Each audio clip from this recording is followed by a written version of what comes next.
नमस्कार, राधे कृष्णा दोस्तों, आप सभी का स्वागत है मेरे यूट्यूब चैनल प्रभु भक्ति में। जैसा कि ज्येष्ठ मास प्रारंभ हो गया है, तो ज्येष्ठ मास महात्म के अंतर्गत हम लोग सुनेंगे शिव पुराण। और इस शिव पुराण में बहुत सारे खंड हैं और खंडों के अंतर्गत अध्याय हैं।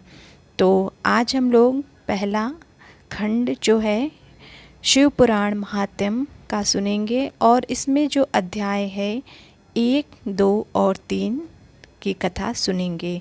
और बहुत ही अच्छी कथा है, तो आप सब भी आनंद लीजिए और कथा का रसपान करिए और कमेंट बॉक्स में ओम नमः शिवाय जरूर लिख दीजिएगा। सूत जी द्वारा शिव पुराण की महिमा का वर्णन किया गया है। पहले अध्याय में श्री शौनक जी ने पूछा, महाज्ञानी सूत जी, आप संपूर्ण सिद्धांतों के ज्ञाता हैं, कृपया मुझसे पुराणों के सार का वर्णन करें। ज्ञान और वैराग्य सहित भक्ति से प्राप्त विवेक की वृद्धि कैसे होती है तथा साधु पुरुष कैसे अपने काम, क्रोध आदि विकारों का निवारण करते हैं।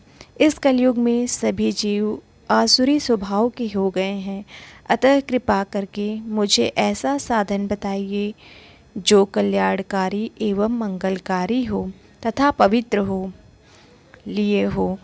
प्रभु वह ऐसा साधन हो जिससे मनुष्य की शुद्धि हो जाए और उस निर्मल हृदय वाले पुरुष को सदैव के लिए शिव की प्राप्ति हो जाए। श्री सूत जी ने उत्तर दिया, शौनक जी, आप धन्य हैं, क्योंकि आपके मन में पुराण कथा को सुनने के लिए अपार प्रेम और लालसा है। इसलिए मैं तुम्हें परम उत्तम शास्त्र की कथा सुनाता हूँ। वस्त संपूर्ण सिद्धांत से संपन्न, भक्ति को बढ़ाने वाला तथा शिवजी को संतुष्ट करने वाला अमृत के समान दिव्य शास्त्र है शिव पुराण। इसका पूर्व काल में शिव जी ने ही प्रवचन किया था। गुरुदेव व्यास ने सनत कुमार मुनि का उपदेश पाकर आदरपूर्वक इस पुराण की रचना की है। यह पुराण कलयुग में मनुष्यों के हित का परम साधन है। शिव पुराण परम उत्तम शास्त्र है। इस पृथ्वीलोक में सभी मनुष्यों को भगवान शिव के विशाल स्वरूप को समझना चाहिए।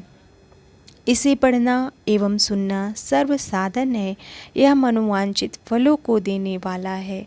इससे मनुष्य निष्पाप हो जाता है तथा इस लोक में सभी सुखों का उपभोग करके अंत में शिवलोक को प्राप्त करता है। शिव पुराण में 24,000 श्लोक हैं, जिसमें 7 संहिताएं हैं।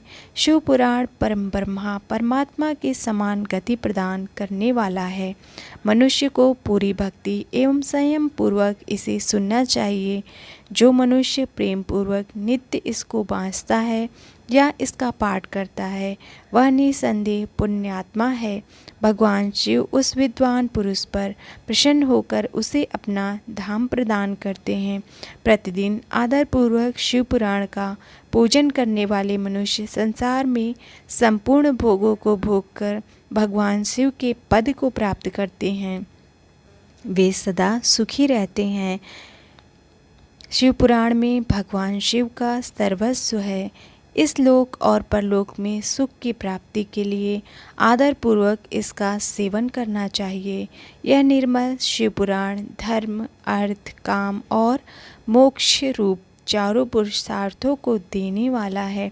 अतः सदा प्रेम पूर्वक इसे सुनना एवं पढ़ना चाहिए। श्री शौनक जी ने कहा, आप धन्य हैं सूत जी, आप परमार्थ तत्व के ज्ञाता हैं।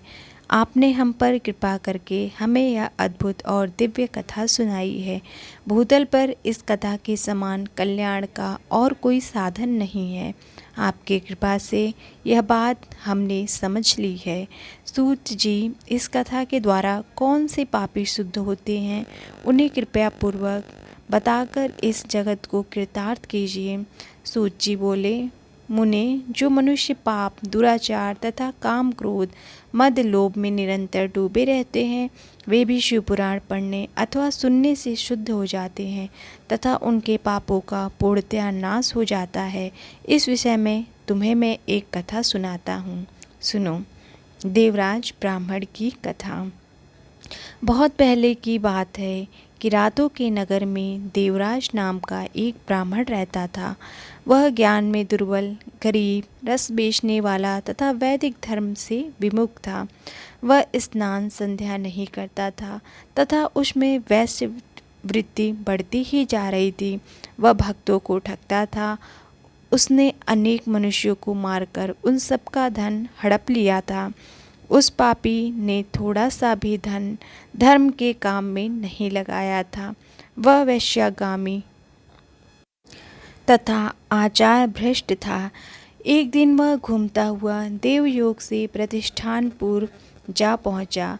वहां उसने एक शिवालय देखा जहां बहुत से साधु महात्मा एकत्र हुए थे। देवराज वहीं ठहर गया।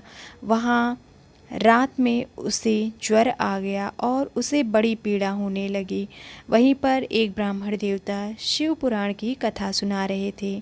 ज्वर में पड़ा देवराज भी ब्राह्मण के मुख से शिव कथा को निरंतर सुनता रहा था।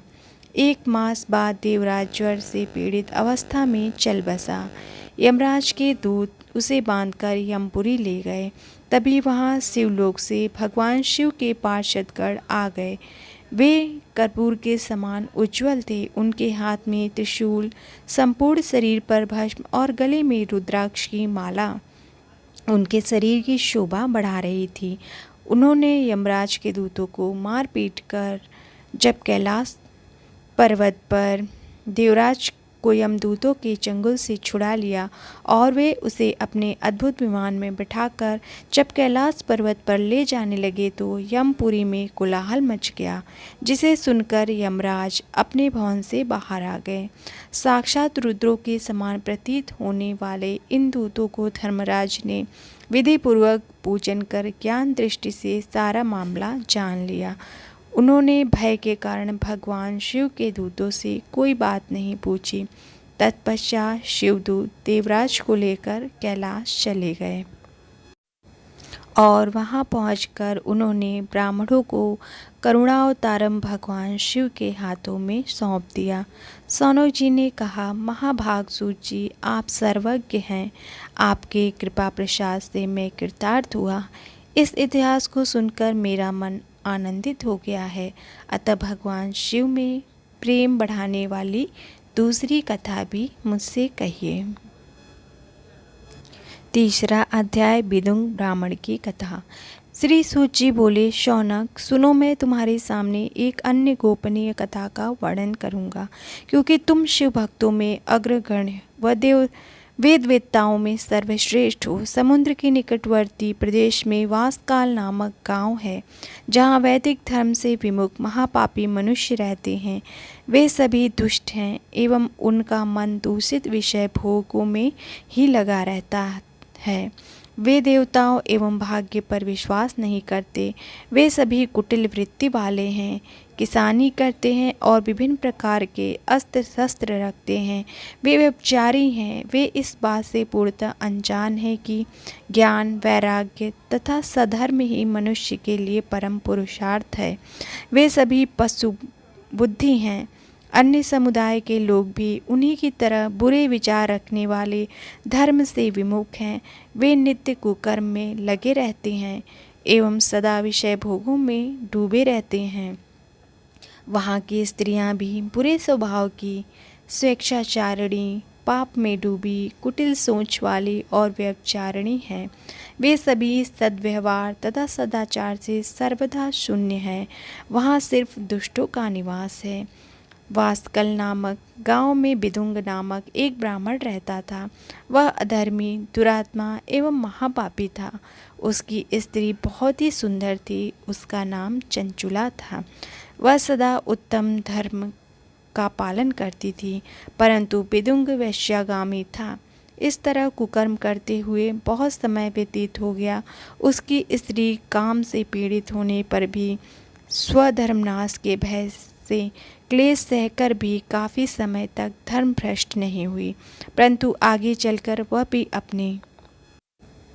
अपने दुराचारी पति के आचरण से प्रभावित होकर दुराचारणी और अपने धर्म से विमुख हो गई। इस तरह दुराचार में डूबे हुए उन पति पत्नी का बहुत सा समय व्यर्थ बीत गया। वैश्यागामी, दूषित बुद्धि वाला वह दुष्ट ब्राह्मण विदुंग समा अनुसार मृत्यु को प्राप्त हो नरक में चला गया।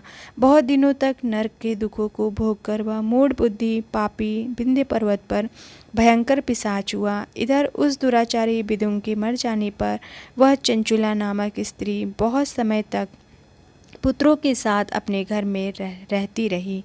पति की मृत्यु के बाद वह भी अपने धर्म से गिरकर पर पुरुषों का संग करने लगी थी।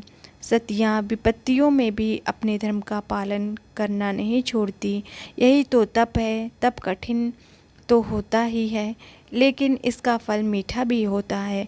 विषयी इस सत्य को नहीं जानता, इसलिए वह विषयों के विष फल का स्वाद लेते हुए भोग करता है। एक दिन देवयोग से किसी पुण्य पर्व के आने पर वह अपने भाई बंधुओं के साथ गोकर्ण क्षेत्र में गई। उसने तीर्थ के जल में स्नान किया एवं बंधुजनों के साथ यत्र तत्र घूमने लगी। घूमते घूमते वह एक देव मंदिर में गई। वहाँ उसने एक ब्राह्मण के मुख से भगवान शिव की परम पवित्र एवं मंगलकारी कथा सुनी। कथावाचक ब्राह्मण कह रहे थे कि जो स्त्रियां व्यभिचार करती हैं वे मरने के बाद यमलोक जाती हैं। तब यमराज के दूत उन्हें तरह तरह से यंत्रणा देते हैं। वे उसके कामंगों को तप्त लोहे दंडों से दागते हैं, तप्त लौह के पुरुष से उसका संसर्ग कराते हैं। ये सारे दंड इतनी वेदना देने वाले होते हैं कि जीव पुकार पुकार कर कहता है कि अब वह ऐसा नहीं करेगा, लेकिन यमदूत उसे छोड़ते नहीं हैं। कर्मों का फल तो सभी को भोगना पड़ता है। देव, ऋषि, मनुष्य सभी इससे बंधे होते हैं। ब्राह्मण के मुख से यह वैराग्य बढ़ाने वाली कथा सुनकर चंचला भय से व्याकुल हो गई। कथा समाप्त होने पर सभी लोग वहाँ से चले गए। तब कथा बाँचने वाले ब्राह्मण देवता से चंचुला ने कहा, हे ब्राह्मण, धर्म को न जानने के कारण मेरे द्वारा बहुत बड़ा दुराचार हुआ है। स्वामी मेरे ऊपर है, कृपा करके मुझे मेरा उद्धार कीजिए। आपके प्रवचन को सुनकर मुझे इस संसार से वैराग्य हो गया है। मुझ मूढ़ चित्त वाली पापनी को धिक्कार है। मैं निंदा के योग्य हूँ। मैं बुरे विषयों में फंसकर अपने धर्म से विमुख हो गई थी। कौन मुझ जैसी कुमार्ग में मन लगाने वाली पापनी का साथ देगा? जब यमदूत मेरे गले में फंदा डालकर मुझे बांध कर ले जाएंगे और मैं नरक में मेरे शरीर के टुकड़े करेंगे, तब मैं कैसे उन महायातनाओं को सहन कर पाऊंगी? मैं सब प्रकार से नष्ट हो गई, क्योंकि अभी तक मैं हर तरह से पाप में डूबी रही हूँ। हे ब्राह्मण, आप मेरे गुरु हैं, आप ही मेरे माता पिता हैं। मैं आपकी शरण में आई हूँ। मुझ अबला का अब आप ही उद्धार कीजिए। सूत जी कहते हैं, सौनक इस प्रकार विलाप करती हुई चंचला ब्राह्मण देवता के चरण में गिर पड़ी। तब ब्राह्मण देवता ने उसे कृपापूर्वक उठाया। तो फ्रेंड्स, यहाँ पर तीसरे अध्याय की कथा समाप्त होती है और ये जो कथा है अभी आगे अध्याय में चलती रहेगी। तो अध्याय 4 ज़रूर आप सुनिएगा, जो कि नेक्स्ट वीडियो कल वीडियो में हम अपलोड करेंगे। और शिव महापुराण बहुत ही सुंदर है और इसमें बहुत ही सुंदर सुंदर कथाएं हैं।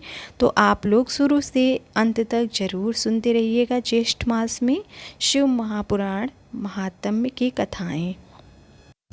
और कथा अच्छी लगी हो तो वीडियो को लाइक कर दीजिएगा। मिलते हैं हम नेक्स्ट वीडियो में।